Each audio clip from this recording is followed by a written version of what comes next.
Logic क्या है logic में? लप्पू सा लॉजिक है। टीवी सीरियल में इसकी चलती ना, इसकी चले तो कोई सीरियल देखे ना। इसीलिए तो सीरियल को इलॉजिकल बनाकर घर घर की माँ का भरोसा तोड़ दिया गया। ये देखो,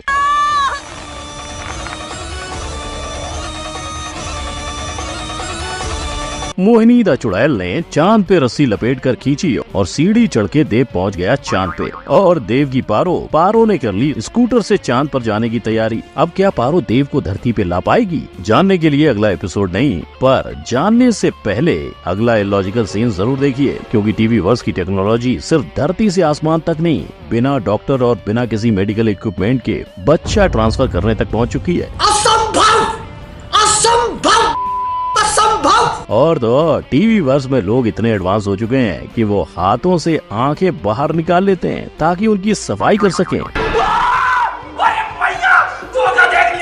अगर आपको यकीन नहीं, आपको इन सीरियल्स का कच्चा चिट्ठा दिखाएगा और इसकी पूरी दास्तान भी सुनाएगा। तो आइए शुरू करते हैं। नंबर 1, आंखें निकाल के गोटियां खेलना। आप बताओ, आपकी आंख में अगर काली मिर्च चली जाए तो आप क्या करोगे? फौरन अपनी आंख में पानी डालकर काली मिर्च निकालोगे। पर ना, टीवी सीरियल वाले ये भेड़चाल नहीं करेंगे, क्योंकि जब टीवी सीरियल वालों की आंख में काली मिर्च आती है तो वो ये करते हैं। मतलब बहन ने आंखें निकाल कर गोटियां खेलने की बात को कुछ ज्यादा ही सीरियसली ले लिया। अभी आंखें निकाल कर आंखें धोने वाली दीदी है सबरीना, जो असल में विशैली नाम की विश कन्या है और उसका लाइफ में एक ही मकसद है, अपने प्यार विशैला को वापस जिंदा करना। और ऐसा करने के लिए ये बहुत पापड़ बेलती है, पर हद तो तब पार हो जाती है जब ये शो की हीरोइन आलिया के पेट से बच्चा चुराती है। ये ट्रांसपेरेंट अंडे जैसी दिखने वाली चीज और कुछ नहीं, बच्चा है, जो अपनी माँ के मरने के बाद खुद ब खुद टूटता है और बच्चा बाहर आ जाता है। मतलब क्या ही है साइंस। और इस जहर सीरियल का फिलहाल कलर्स ने एंड किया है। पार्ट 2 कभी भी आ सकता है, क्योंकि जाते जाते सबरीना दीदी कह गई थी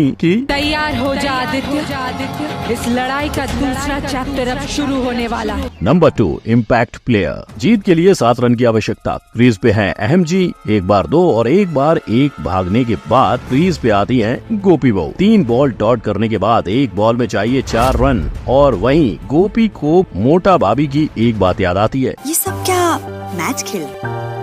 ऐसा नहीं लग रहा जैसे झाड़ू लगा रहे हो।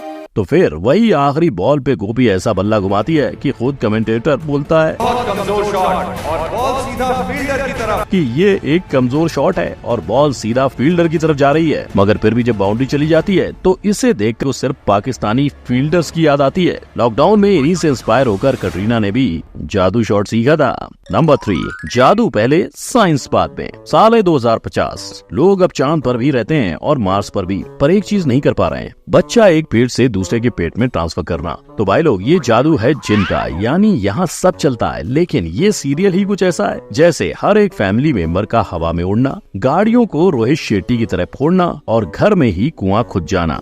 Well done.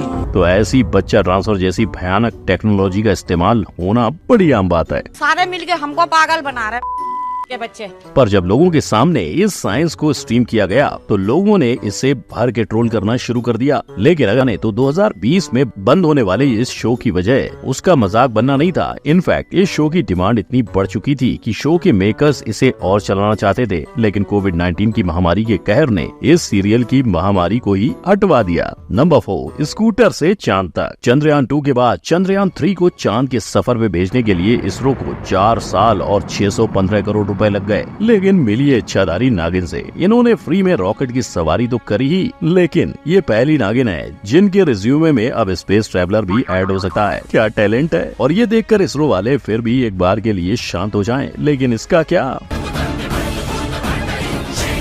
इश्क की दास्तान नागबनी की पारो ने जो 80,000 की स्कूटी को स्टार्ट करके चांद तक की उड़ान भरी है, इसके बाद ये तो साबित हो जाता है कि इस शो का साइंस ही नहीं, लॉजिक से भी दूर दूर तक का कोई वास्ता नहीं है। खैर, बिना लॉजिक के सही, पर पारो देव और अपनी बेटी को धरती पे ले आई। वाह दीदी, वाह दीदी। पर ये सब देखकर आपको नहीं लगता कि इस सीरियल के राइटर बाबा जी की बूटी फूंक के लिखते वक्त ये चैलेंज लगाते होंगे कि सबसे खतरनाक बिना सर पैर और लॉजिक की कहानी कौन लिखेगा? बाबा जी की बूटी। वरना आप बताओ, हर सीन बिना भेजा इस्तेमाल किए कोई कैसे लिख सकता है? जैसे हवा में शर्ट पकड़कर बच्चे के साथ पैराग्लाइडिंग कौन करता है? और लटकने का इनका शौक ही बड़ा है। ये देखो, आसमान से गिरे, खजूर में अटके, और फिर से भाई साहब हुक के जरिए बच्चों को लेके लटके। लेकिन जहाँ हीरो का बंदर जैसा लटकना है, हीरोइन का चांद पे स्कूटर लेके पिकनिक बनाना है, वहीं सीरियल के बच्चे कैसे पीछे रहते? तो इस सीरियल में पिछले महीने एलियंस ने भी एंट्री मारी, खुद नागिन की बेटी बनकर। मैं वहाँ ऊपर से आई हूँ। और बाद में एलियंस ने खुद इनकी बच्ची लाकर दे दी। सही नाम रखा है चैनल वालों ने अपना, दंगल, क्योंकि जो ये दिखाते हैं उसके बाद दिमाग में सिर्फ दंगल ही चल सकता है। नंबर 5, चिड़ियाघर। जब इच्छाधारी मार्केट में नागिन, डायन और पिशाच का स्टॉक खत्म हो गया, तो एक बुद्धिजीवी ने अपने सीरियल जीवित रखने के लिए पेश किया इच्छाधारी मेढक। और इसमें होता ये है कि एक अंकल पर भूत का साया पड़ता है, उन पे सस्ता स्नैपचैट फिल्टर लग जाता है और बारिश की आड़ में वो बन जाते हैं ये पूरे के पूरे मेढक। चलो वो अंकल मेढक बने तो बने, पर उनके साथ वो और एक इंसान को मेढक बना लेते हैं।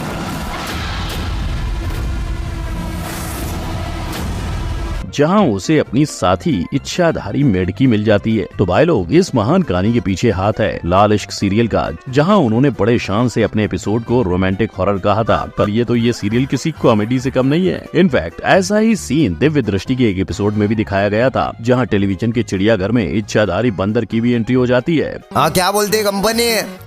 नंबर 6, एक्सीडेंट हो गया। ये हो रही है हीरो की शादी, पर अगर शादी बिना कलेश के पूरी हो जाए तो वो सीरियल पुर की शादी कैसे होगी? तो बस ये गिरा ऊपर से मंदिर का घंटा, हीरो के हाथ से छठ का मंगलसूत्र, और ये गोल। जितने सटीक तरीके से बिना जाने ये मंगलसूत्र डायरेक्ट लड़की के गले में पहुंचा है, इतनी सटीकता से तो जानकर मेले में डाली गई रिंग का निशाना नहीं लगता।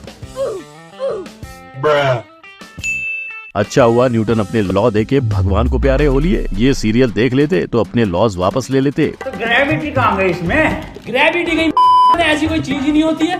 पर एक तरफ मन सुंदर की एक्सीडेंटल शादी है, तो दूसरी तरफ उड़ती का नाम रज्जू। स्टार प्लस के इस शो में उड़ता उड़ता बोले दो एक्सीडेंटल करवा चौथ दिखा दिया।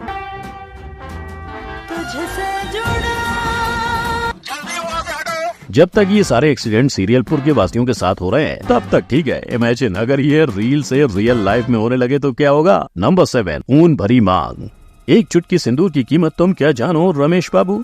एक शगुन के सिर का ताज होता है एक चुटकी सिंदूर। इसीलिए तो ऐसे ही यहाँ पे पत्नी का सिंदूर गिरा, पति ने अपने ही नाखून मारकर खून निकाला और भर दी अपने खून से अपनी पत्नी की मांग। वाह, प्राण जाए पर मांग से सिंदूर न जाए। लेकिन एक तरफ मांग भरने के लिए सिंदूर की जगह खून इस्तेमाल हो रहा है, तो दूसरी तरफ ये है मैडम जो सीरियल के बीच 5 मिनट क्राफ्ट की क्लास दे रही है। और अगर आपके पास भी कभी पेन ना हो और आप किसी मंदिर में हो तो आप ये DIY कर सकते हैं। इसके लिए आपको चाहिए 2 चुटकी सिंदूर, सिर्फ आपकी खुद की आंखों से बहे 2 बूंद आंसू, और बस मंदिर की अगरबत्ती से इसे मिक्स कीजिए और आपका DIY पेन तैयार। क्या बात है सर, क्या बात है सर। जिसे मेरी सास भूत है कि गौरा ने तो सोम के साथ डिवोर्स पेपर पे साइन करने के लिए इस्तेमाल किया था, पर आप इसे जैसे चाहे वैसे इस्तेमाल कर सकते हो। तो ये थे वो सीरियल्स जिन्होंने ऑडियंस को समझ रखा है भोला, और इन्हें लगता है किसी को नहीं समझ आता लॉजिक ऑन दिस गोला। पर अगर आप चाहते हो कि आपकी बुद्धि में सिद्धि बची रहे तो आप इनके बिना लॉजिक वाले फांसे के झांसे में मत